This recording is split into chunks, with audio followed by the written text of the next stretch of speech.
Welcome everybody to another edition of 5-Minute Adventures. Today we find ourselves in Victoria, British Columbia. We are here at the British Columbia Aviation Museum, where they've got all kinds of planes on display. And this is going to be the final home for the Hawaii Mars firefighting aircraft that was just moved yesterday from Port Alberni, BC, into the area here. It's actually at a dock just down the road. We'll go and take a look at that in just a little bit. It's going to be here once they can get it out of the water and get it up into its final space, which I'm assuming is going to be outside because it is a very large aircraft and the hangars here are not as big as they need for that particular aircraft. So let's take a look inside, shall we? Just as we're walking into the museum itself, we have some information here about Lieutenant Robert Hampton Gray, the final Battle of Gray.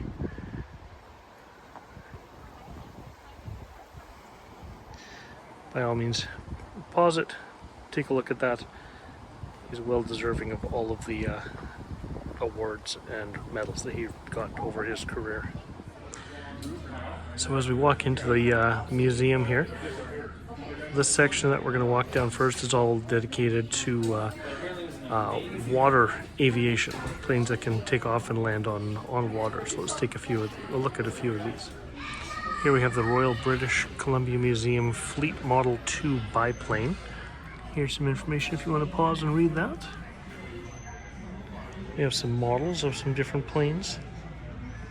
Here we have the Republic CB, S-E-A-B-E-E. Once again, here's the information if you'd like to pause to get some more information about it. Here's a look at the controls, where the pilot and co-pilot would sit. All along the wall here we have Canadian Naval Aircraft, Canadian Maritime Patrol, Search and Rescue Aircraft, Transport Aircraft, the history of aviation around British Columbia and other parts of Canada, and then some Canadian fighter aircraft as well. So here we find ourselves in the restoration room here at the BC Aviation Museum. They're currently in the process of restoring a Lancaster, and this is the front section of said Lancaster. In the back there is the wing section. We've got the engine here that's in the process of being rebuilt. They have everything that they need in this room, including they've got woodwork going on over here. We've got the metal work going on over here, as well as sheet metal work that gets done in this section over here. I just got a lot of information from this fine gentleman here in the yellow vest. He gave me a lot of information about the Lancaster and its role during the war. Here's some information going on about firefighting capabilities with different airplanes around British Columbia. Some still pictures here of the different planes, and the big one is the Mars, which we're going to try to take a look at a little bit later. This is the memorial room, dedicated to all things aviation regarding World War I, World War II.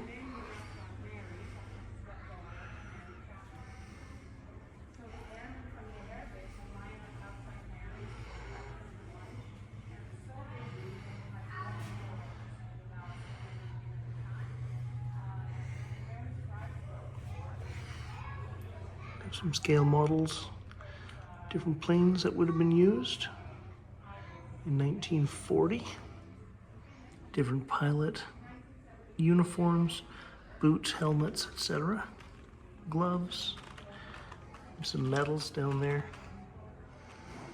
Again, a few more uniforms, dress uniform,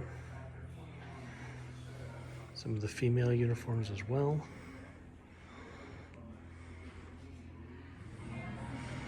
Here we have a few hundred different model planes in this glass display case. Several glass display cases, actually.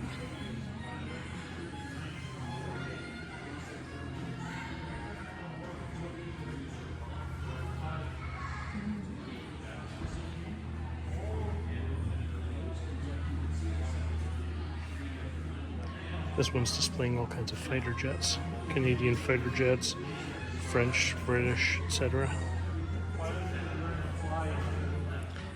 Here we have some recreations of different aircraft, 3 or 4 different aircraft here. And these are all done at about 75% scale, so they're not the full-size aircraft, and they were created for the museum.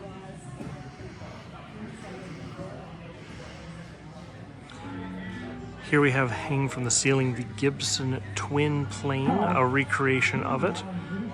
This plane was the first powered flight plane in Canada, and it was actually flown right here in Victoria. Only flew about 200 feet. And that was a few years after the Wright brothers. The Wright brothers only flew about 130 feet. Here's some more information about that if you'd like to pause and take a read. Here we have some of the radio equipment that they would have used many years ago. It was state-of-the-art at the time while they were using it. We have here the Avro Anson, designed in the 1930s as a British 2-engine maritime reconnaissance aircraft. There's the information about it if you like. Here we can get up and take a look inside the cockpit. Doesn't look like the world's most comfortable seat. There's all your controls there. That's where your navigation would have been, and your radio worker, your wireless worker in the back. Here we have a Supermarine Spitfire. British-built single-seat, single-engine fighter aircraft. This is a Bristol Bolingbroke. Here. I don't know if it's the design or not, but it looks like the cockpit has some damage to it. Here we have a Vickers Viscount Trans-Canada Airlines plane. Let's take a look up inside of it here. We'll make our way up into the belly, into the passenger area of the plane. Here we have the cockpit. Very tight quarters in here. Some space for some luggage. Then we have the passenger area. Cushy seats compared to nowadays. This is known as the Lucombe Silvare, Luscombe Silvaire. Small plane. Looks like a 2-seater maybe.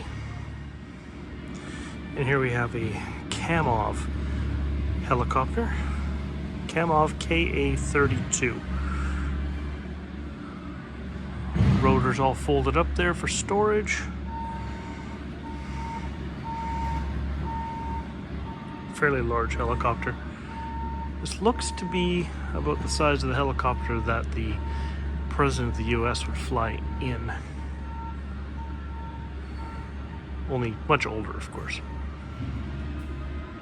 Not sure what particular type of plane this is.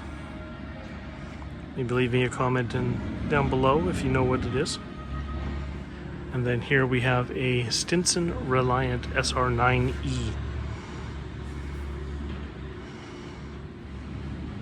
Here we have a CF-104 Starfighter.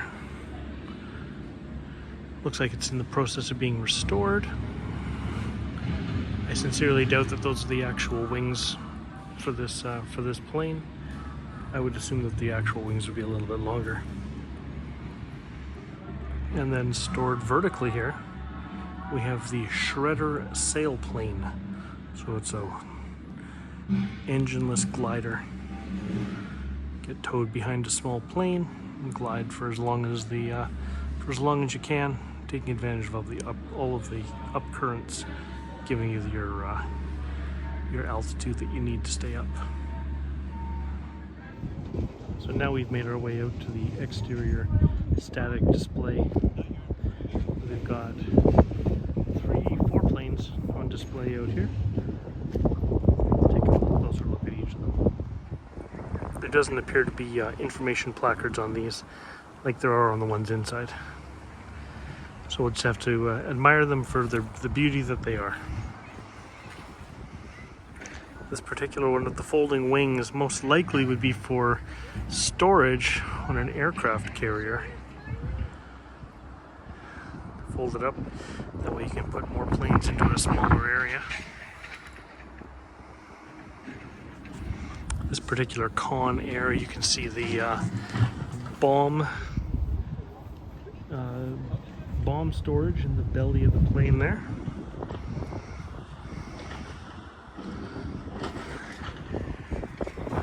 Then we have this other Con Air right beside it.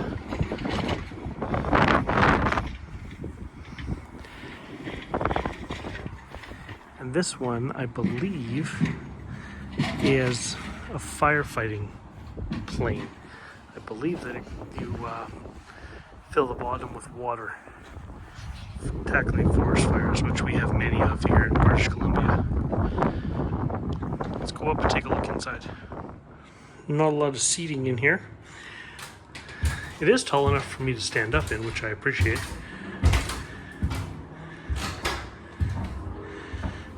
Here's a little bit of information about the engine.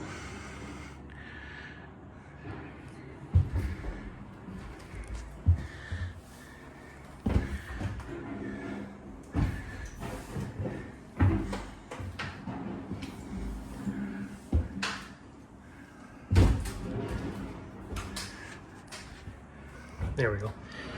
There's a good picture of this particular plane in action, fighting a forest fire.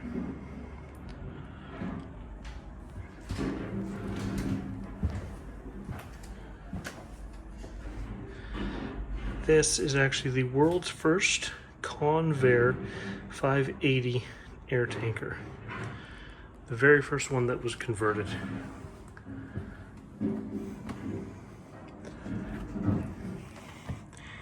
And there we have all of the pilot controls.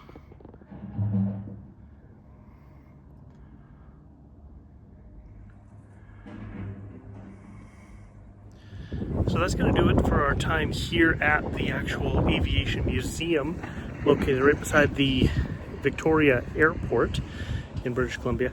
Let's go down and see if we can get anywhere close to the Hawaii Mars water bomber that is going to be calling this place home as soon as they can get it out of the water and get it up here. Let's go take a look at that. So we made the short commute from the BC Aviation Museum over here to the Victoria Airport Water Aerodrome, where the Mars is currently on display. You can see it behind me right there. I'll zoom that in just a second. This particular aircraft was commissioned by the US Navy in 1938, went into production in 1942. Our first flight was 1942. There were only 7 of them ever built. And this one is the last remaining one, and it was in Port Alberni, which is just up the island from where we are right now.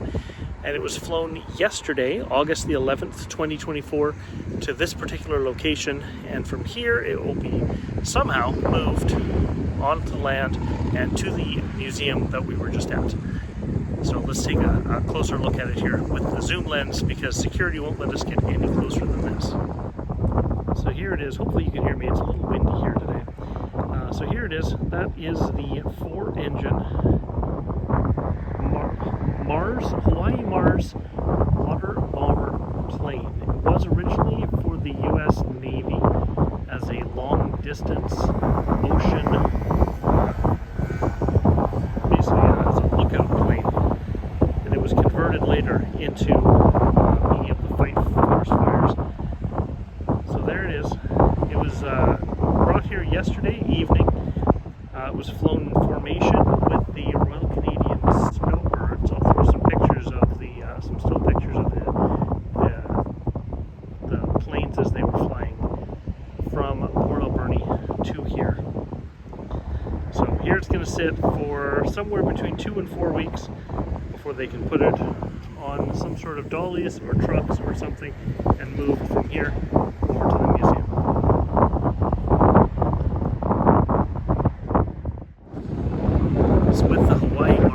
behind me, off to its final resting place. We'll come back to the museum once it's there.